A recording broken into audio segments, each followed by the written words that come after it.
Hi everybody, it's Chloe, and today I'm going to be doing my vlog discussion paired reading from chapter 5 on David Charpentier's story or Spectacle: Why Television is Better Than Movies. Before we get into what is inside this passage, we should talk about his credibility as an author and his statements.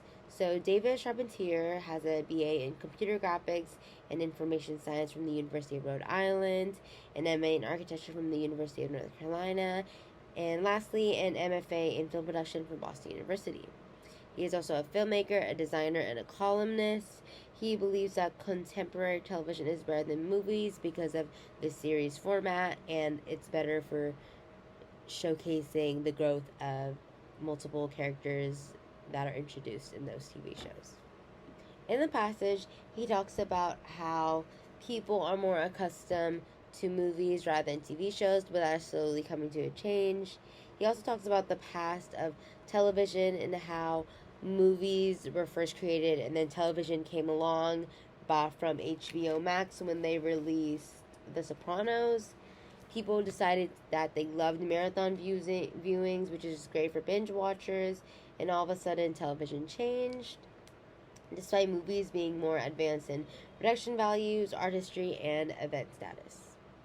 The author discusses what TV shows have to attract and maintain audiences, and for that to have a successful TV show is to have deep and relatable characters, but also making them unpredictable at the same time.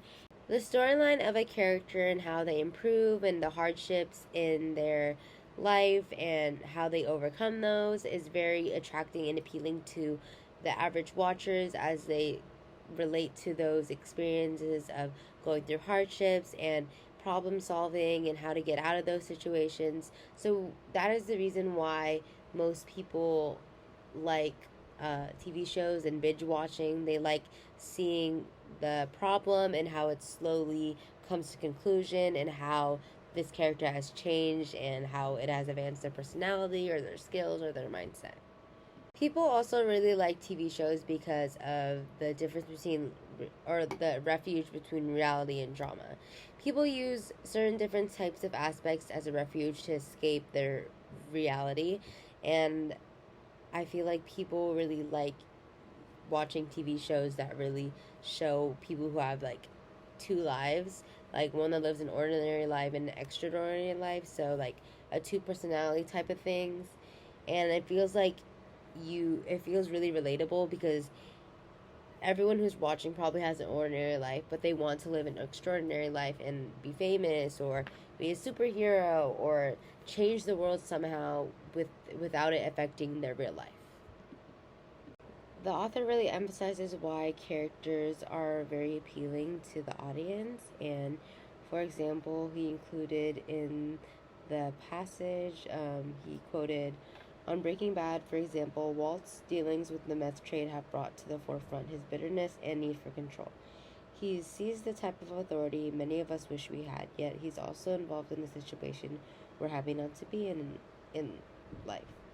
It's clear that even if he can't get away with living his criminal life, his character, his person, has become nearly irredeemable in the process." I agree with the author's perspective on television and why it's better than movies, because I believe that the TV show's pacing is very important when showcasing a character's faults and how they improve and the hardships and situations they go through and what they do to fix that situation. And I also really like binge watching and marathoning when watching television shows. I feel like I can live through the TV show and storylines, which is sort of my type of refuge also.